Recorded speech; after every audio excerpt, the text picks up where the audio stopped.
હર હર મહાદેવ. નાગ દેવતાની જય. આજના વિડીયોમાં આપણે શ્રાવણ માસની પાંચમના દિવસે કરવામાં આવતું નાગપંચમી વ્રતનો મહિમા, તેની પૂજન વિધિ અને વ્રત કથા સાંભળીશું. બોલો નાગ દેવતાની જય. નાગપંચમીનું વ્રત કરવાથી નાગ દેવતાની કૃપા પ્રાપ્ત કરી શકાય છે.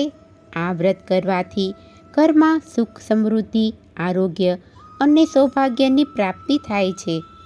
આ વ્રત એ માત્ર પરંપરા નથી, પરંતુ દરેક જીવ પ્રતિ આદર અને દયા રાખવાનો પવિત્ર સંદેશ છે. નાગ દેવતા કે જે શેષનાગના ફણ ઉપર આ પૃથ્વી ટકેલી છે, એવું શાસ્ત્રમાં કહેવાયું છે. એટલા માટે જ સૌના રક્ષક એ નાગ દેવતા છે. નાગપંચમીનું વ્રત કરવાથી નાગ દેવતાના આશીર્વાદ તેમજ નાગનાથ, જે મહાદેવ કહેવાય છે, તેમના આશીર્વાદ મળે છે. અને સાથે સાથે ભગવાન વિષ્ણુ, જે શેષ શૈયા ઉપર બિરાજમાન છે, તેમની કૃપા દ્રષ્ટિ પણ આપણા ઉપર બની રહે છે. આ વ્રત કરનારે નાગપંચમીના દિવસે સવારે વહેલા ઉઠી નાહી ધોઈ અને પાણિયારા પર નાગનું ચિત્ર દોરી લેવું.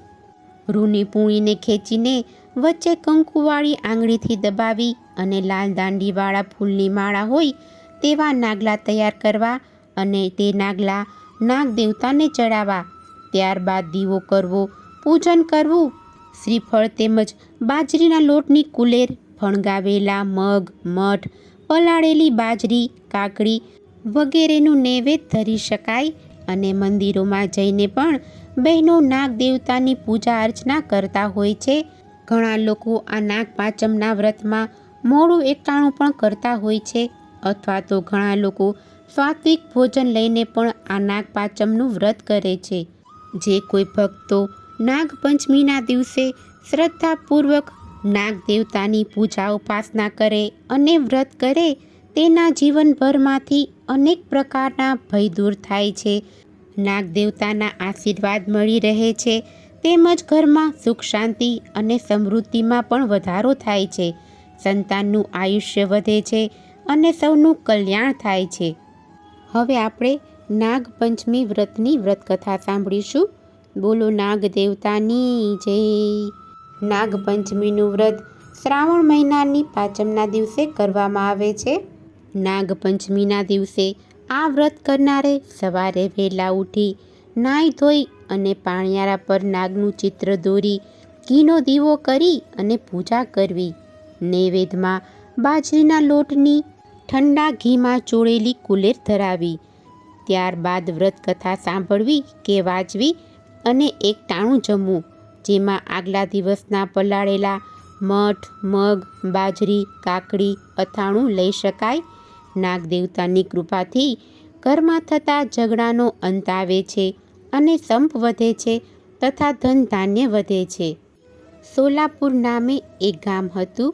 તેમાં એક ડોશી પોતાના 7 દીકરા અને 7 વહુ સાથે રહેતી હતી. દરેક વહુને મા બાપ હતા, પિયર હતું, પરંતુ સૌથી નાની વહુને પિયરમાં કોઈ ન હતું કે મા બાપ પણ ન હતા. આથી બધા તેને ન પિયરી કે ન બાપી કહી અને મેણા મારતા. તેની પાસે આખા ઘરનું વેતરું કરાવતા, પણ ખાવાનું પૂરું પણ ન આપતા. આમ નાની વહુને બધા ત્રાસ આપતા હતા. આમ કરતાં કરતાં ભાદરવો મહિનો આવ્યો એટલે એમના ઘેર ખીર બની. ઘરમાં બધાએ પેટ ભરી અને ખીર ખાધી, પણ નાની વહુનો કોઈએ ભાવ પણ ન પૂછ્યો. નાની વહુને ચડતા દાડા હતા, આથી તેને ખીર ખાવાનું મન થયું હતું, પણ ખીર વધી હોય તો ખાઈને. તપેલા સફા ચટ હતા, માત્ર ખીરના પોપડા બાજેલા હતા. નાની વહુ તો ભૂખ્યા પેટે વાસણનો ઢગલો લઈ અને નદીએ માંજવા ગઈ.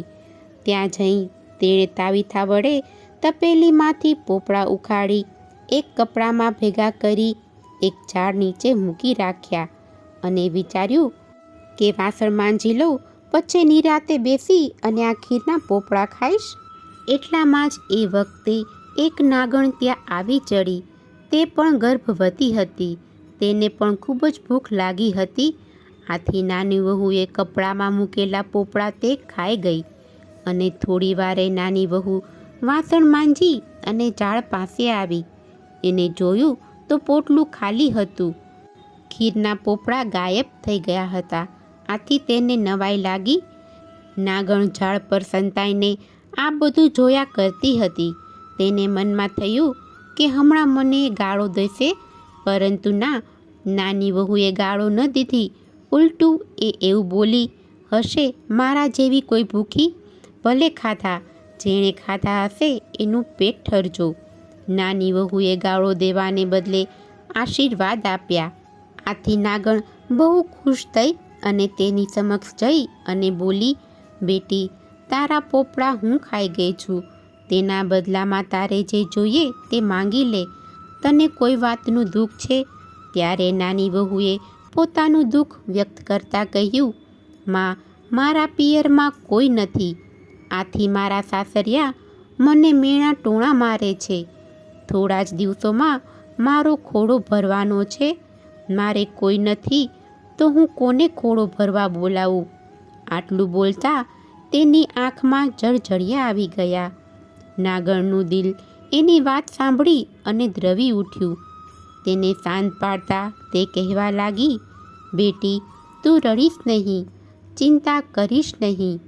જ્યારે પણ તારો ખોડો ભરવાનો હોય ત્યારે પહેલાં રાફડા પાસે એક કંકોત્રી મૂકી જજે. આ સાંભળી અને નાની વહુ તો રાજીના રેડ થઈ ગઈ. એને તો જાણે ધરમની માં મળી ગઈ. એ તો ખુશ થતી ઘેર આવી ગઈ. થોડા દિવસ પછી વહુનો ખોળો ભરવાનો દિવસ આવ્યો. મોટી વહુ એને મેણા મારવા લાગી. અલીબાઈ, એના પિયરમાં તો ભૂતય નથી ને પલિતય નથી. તે પછી એને વળી ખોડા સાને અને ઓળા સાને. આ સાંભળી અને નાની વહુ મૂંઝાઈ ગઈ. તેણે સાસુને વિનંતી કરી કે મારા દૂરના સગા છે, એમના માટે મને કંકોત્રી લખી આપો.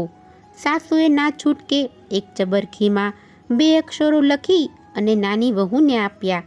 નાની વહુ તો કંકોત્રી લઈ અને પેલા રાફડા પાસે આવી પહોંચી. તે મૂકી અને ચાલતી થઈ ગઈ. ખોડો ભરવાનો સમય થયો એટલે મોટી વહુઓ અંદરો અંદર મજાક મશ્કરી કરવા લાગી.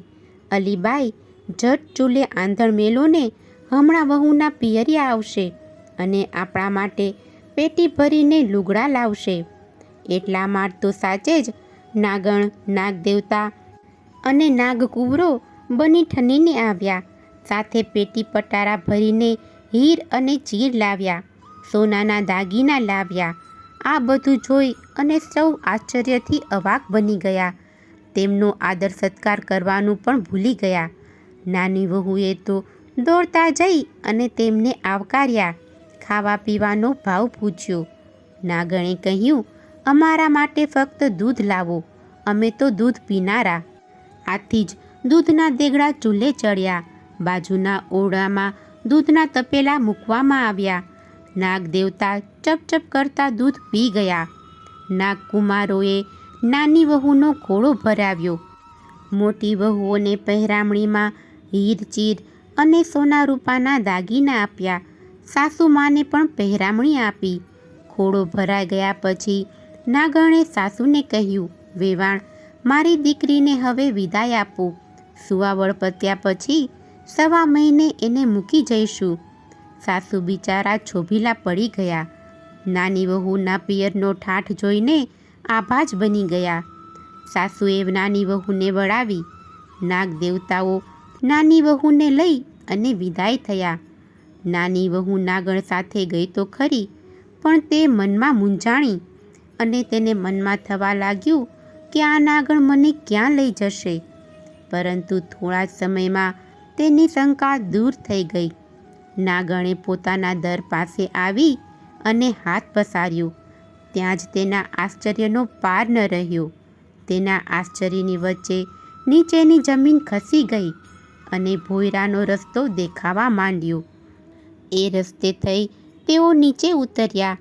નીચે આવીને નાની વહુએ જોયું તો રાજાના મહેલ કરતાં પણ ભવ્ય એવો મહેલ એને જોવા મળ્યો. નાગણે તેને હિંડોળા પાટ પર બેસાડતા કહ્યું, બેટા, તું તારે ખા પી અને મજા કર, જરાય ચિંતા કરીશ નહીં. હા, ફક્ત તારે એટલું જ કરવાનું કે સવાર બપોર સાંજ આ રૂપાની ઘંટડી વગાડી બધા નાગકુમારોને ભેગા કરી અને દૂધ પાવાનું. નાની વહુએ સહર્ષ એ કામ સ્વીકારી લીધું. નાની વહુના દિવસો સુખમાં વીતવા લાગ્યા. સમય થતાં તેણે એક દેવ જેવા દીકરાને જન્મ આપ્યો. આથી બધા રાજીના રેડ થઈ ગયા. દીકરો તો ધીરે ધીરે મોટો થવા લાગ્યો. તેને પગ પણ આવ્યા અને પાપા પગલી ભરવા લાગ્યો. હવે એક દિવસ એવું બન્યું કે નાની વહુ દૂધના વાસણને ઠારવા મૂકી બીજા ઓરડામાં કંઈ કામ અંગે ચાલી ગઈ. આ બાજુ છોકરો રમતો રમતો ત્યાં આવી પહોંચ્યો અને તેણે રૂપાની ઘંટડી હાથમાં લઈ અને વગાડવા માંડી. ઘંટડીનો અવાજ સાંભળી અને નાગકુમારો તરત દોડી આવ્યા. એમને જોઈ અને છોકરો તો બી ગયો અને તેના હાથમાંથી ઘંટડી છૂટી અને બે નાગકુમારોના પૂંછડા પર પડી. આથી તેમના પૂંછડા કપાઈ ગયા. અન્ય નાગકુમારો ગરમ દૂધ પીવા ગયા તો તેમના મોઢા દાઝી ગયા. નાગકુમારો તો બાંડ્યા અને બૂચ્યા થઈ ગયા. તેઓ ગુસ્સે થઈ અને છોકરાને કરડવા દોડ્યા. એટલામાં નાની વહુ ત્યાં આવી પહોંચી અને છોકરાને બચાવી લીધો. નાગણે પણ સઘળી વાત જાણ્યા પછી નાગકુમારોને ઠપકો આપ્યો. આથી તેમણે છોકરાને કરડવાની મનમાં ગાંઠ વાળી લીધી. થોડા દિવસ પછી નાની વહુને મનગમતી પહેરામણી આપી અને વિદાય કરી. સાસરિયામાં નાની વહુના તો હવે માનપાન વધી ગયા. આથી મોટી વહુઓ તેના પર દાજે બળવા લાગી. નાગકુમારો પણ એના પર દાજે બળવા લાગ્યા અને પોતાનું વેર લેવા પાછળ એના ઘેર જઈ ચડ્યા અને ઘંટડીના પડ નીચે સંતાઈને બેઠા. આ વખતે નાની વહુ નદીએ પાણી ભરવા ગઈ હતી. તે થોડી વારે આવી પહોંચી. ઉંબરામાં પેસતા જ તેના પગે ઠેસ વાગી. આથી તરત જ તેના મુખમાંથી બોલાઈ ગયું, ખમ્મા મારા બાંડ્યા બૂચ્યા વીરોને. આ સાંભળી નાગકુમારો વિચારમાં પડી ગયા. તેમને થયું કે બહેન કેટલી સારી છે, હજી પણ અમને યાદ કરે છે. આમ બહેનના પ્રેમનો અનુભવ એમને 2-3 વખત થયો. એટલે તેમણે બહેનના છોકરાને કરડવાનો વિચાર માંડી વાળ્યો અને ચૂપચાપ ત્યાંથી ચાલતા થયા. નાની વહુના છોકરાએ રમતા રમતા મોટી વહુના હાથમાંથી દૂધની તાબડી ઝૂંટવી લઈ અને ઢોળી નાખી. આથી તે રોષે ભરાઈને મોટી વહુ બોલી ઉઠી, અલીબાઈ, સીધને અમારા રાખનું દૂધ ઢોળી નાખો છો. તમે તો મોટા પિયરના છો. તે કાલે ગાયો લાવી અને બાંધશો, પણ અમારા જેવા રાંક ક્યાંથી લાવશે? આથી નાની વહુને રીસ ચડી. તે પોતાના છોકરાને લઈ અને નાગમાતા પાસે આવી અને તેમને સઘળી વાત કહી સંભળાવી. ત્યારે નાગમાતાએ તેને આશ્વાસન આપ્યું અને બીજા જ દિવસે ગાયોને લઈને નાગકુમારો તેની સાથે મોકલ્યા. ગાયોનું મોટું ધણ આવેલું જોઈ અને સાસરિયાવાળા અચંબામાં પડી ગયા. મોટી વહુનું મોં પડી ગયું, પરંતુ નાની વહુએ ઉદાર થઈ તેમને પણ થોડી ગાયો આપી. આથી તેઓ ખુશ થયા. આખા ઘરમાં આનંદ આનંદ થઈ ગયો. આમ નાગ દેવતાની કૃપા થવાથી નાની વહુનું જીવન ધન્ય ધન્ય થઈ ગયું. તેના ખુશીનો પાર ન રહ્યો અને તેને સાસરિયામાં માનપાન મળવા લાગ્યા. હે નાગ દેવતા, તમે જેવા નાની વહુને ફળ્યા એવું તમારું વ્રત કરનાર, કથા વાંચનાર, સાંભળનાર સૌ કોઈને ફળજો. બોલો નાગ દેવતાની જય, ભોળાનાથ શિવશંભુની જય. જો તમને આજની આ કથા પસંદ આવી હોય તો એક લાઈક આપી ચેનલને સબસ્ક્રાઈબ કરો. આજની આ કથા સાંભળવા બદલ આપનો ખૂબ ખૂબ આભાર. જય શ્રી કૃષ્ણ.